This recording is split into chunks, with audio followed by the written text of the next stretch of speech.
up everyone, and today is a beautiful day outside. Peace is roaming, life is growing, and it's days like these when I'm flying to Orlando to vlog my Bugatti Chiron visit. Basically in Orlando, I'll be looking at the life-size Bugatti Chiron, and I'll see its awesome features, how it's built using the Lego Technic building techniques, and I want to see how it's integrated with power functions. Right now, I'm driving to the airport, and I'm so excited about it. We're approaching the airport, and over here you can see a United airplane. It's very nice. I love all airplanes. I just arrived at the airport and I'm so excited to fly to Orlando. I believe that one is the Airbus A320. I really like it as a smaller airplane. It's actually very good, very comfy on the inside. I've flown plenty of Airbus A320s, however, it'll be my first JetBlue experience. I'm almost the first one to board. It's an awesome experience. Here's my seat, 11F. The seats here are like super stiff. I mean, I wish like these seats were a bit softer, but I mean, they're softer than most other airlines, but reading from the good reviews on JetBlue, I was expecting something a bit softer, you know? This view over on this window, I mean, we aren't in front of the engine, nor are we at the back. So we won't be getting as much noise, but we'll be getting more noise than, say, first class. Over here is the wing, and you can see the tiny little winglet over there. And I'm really glad I got this wing view because I can see all the ailerons, the flaps, the spoilers, everything needed to control the plane, all the control surfaces. Now I do actually get a very big chunk of the view, so I'm really glad. It's like that sort of golden proportion. I get like most of the wing and most of the view, so it's actually very nice. Over here we get a tiny screen. It's like the size of an iPhone XS Max. And I really like this thing. It's a nice credit debit card reader. So if you want to buy movies, you can actually swipe it and it'll work. So the recline here is actually very limited. Only that much, really. I mean, it's like 10 degrees or something. I mean, most other airlines offer a lot more recline. Alright, we just taxied out onto the runway. Hopefully we're gonna take off right now. The engines are revving up. We're finally taking off. Yep, definitely. Look.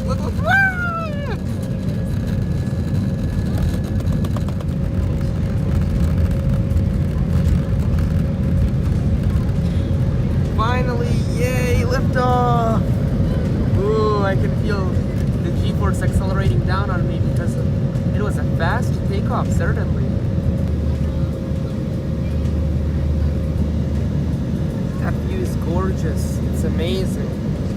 Look at it. Oh, we're turning.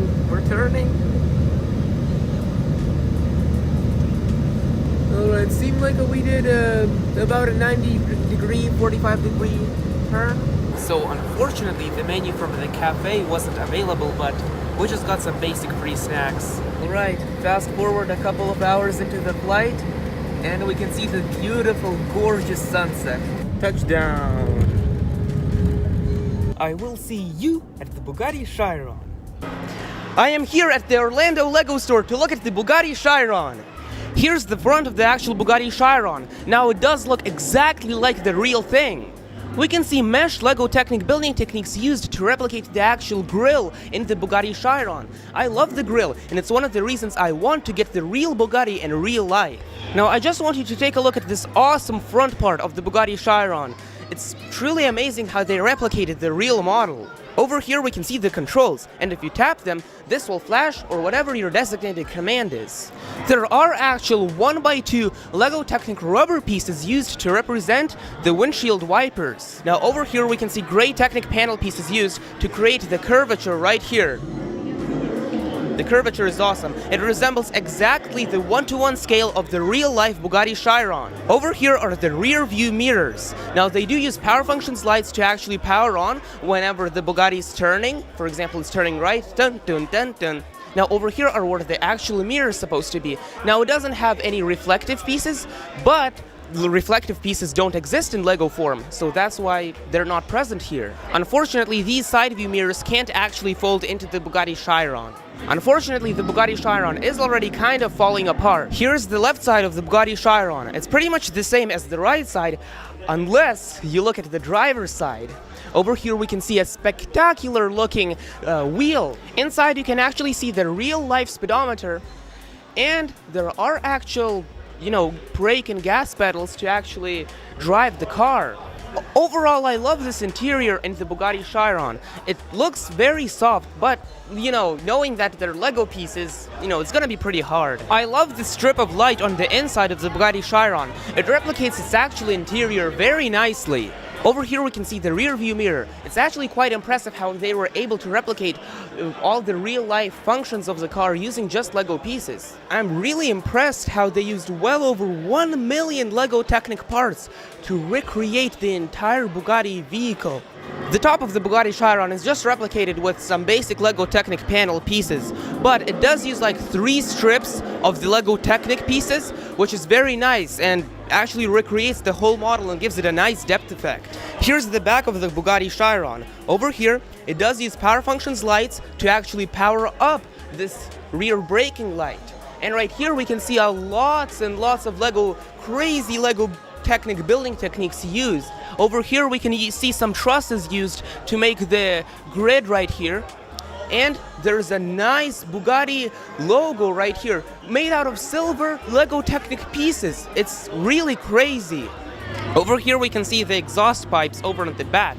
They replicate the real Bugatti very nicely. Now over here we can see a real tire used, meaning it can actually drive. Now I know it can drive up to 12.5 miles an hour approximately, using only power functions motors, which is crazy to power 1.5 tons. I love these brakes, which actually can clamp down to stop the car and prevent it from moving forward.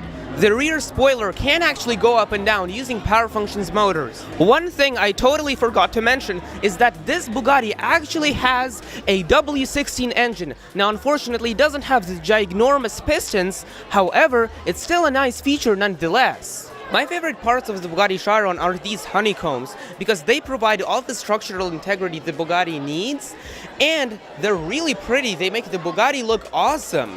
Right here you can see a couple of Lego Technic linear actuators, which are used to customize the exterior of the car. So you can insert an axle, make it, go in or go out, and you can actually make this car wider or thinner. Can I ask a question? What's up? So I know it uses so many power functions motors, but just how do they all come together to make one big engine? That's a question we want to know, because it's 2,304 Technic motors that make it up. So they have to somehow get all of them onto the drivetrain to feed the drivetrain. So we're wondering if they do it via some sort of belt drive mechanism or gears. Unfortunately, we can't see under. There's an aluminum plate underneath, so you can see it. Oh, I see. And when you mentioned the real tires, those are actual Bugatti tires and Bugatti rims. $25,000 a tire and rim set. So about $100,000 just in wheels and tires. Oh, wow, nice. Right there. And like I was pointing out to him, if you look close here, you can see those Technic pistons. This whole side panel is a sheet built with the hexagon shapes. And then they use the pistons to adjust the length. Oh, nice. To get the curve. Yeah, so you have to insert an axle here. Exactly, and then turn it up and adjust the pistons of where you want the curve to be. How does one Lego axle or something drive this entire wheel? I don't know for sure, but what I would guess it's just like a system of gears. So you would just have an axle, and they probably connect to a series of very large gears, which connects to the wheels and moves them forward. Oh, I see. Overall, I'm really impressed with this car, and I wish it actually came in the form of a Lego set. This is your brain sales here, and I'll see you in the next one.